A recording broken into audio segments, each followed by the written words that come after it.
Reciprocal का मतलब होता है ऐसे शब्द जिनके मीनिंग आपस में उल्टे हैं। रेसिप्रोकल का मतलब ही उल्टा होता है। तो इसके अंदर उन शब्दों को रखा गया है जो अर्थ के तौर पे एक दूसरे से अपोजिट हैं, और अर्थ के तौर पे एक दूसरे से दो ही शब्द अपोजिट हैं। पहला ईच अदर और दूसरा वन अनदर। बोलेंगे पहला कौन सा है भाई? दूसरा कौन सा है? पहला, दूसरा।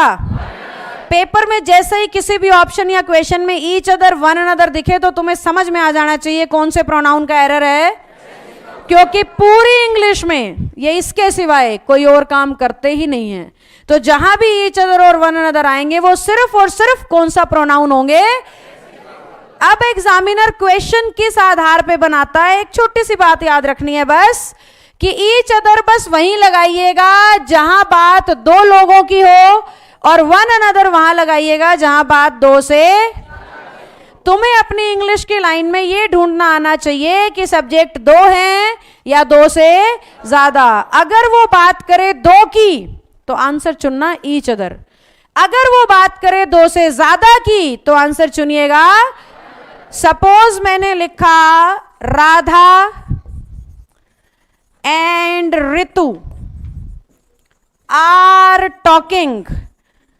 तुम्हारे बैच में रितु नाम की लड़की थी, आज उसकी शादी है भाई, और उसने मुझे पिछले एक हफ्ते से मैसेज डाल रही है आना है आना है, याद दिला रही हूँ कहीं आप बोलो मैं भूल जाऊँ। तो आज सुबह भी आना है, लोकेशन भेज रखी है, तो क्लासेस निपटा के जाऊंगी।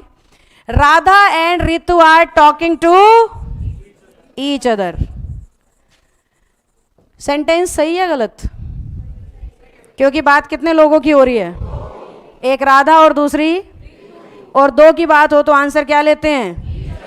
तुम्हारा एग्जामिनर लिखेगा Radha and Ritu are talking to one another, तुम्हें कहना है राधा और रितु तो, और आंसर होना चाहिए। अब मैंने राधा और रितु की दोस्ती करा दी किससे? सोनिया से। कितने लोग हो गए अब? तुम्हें क्या करना चाहिए, क्योंकि दो के लिए ईच अदर और दो से ज्यादा के लिए सिर्फ इतना ही एरर बनेगा। मुश्किल है क्या? सबको समझ आ गया?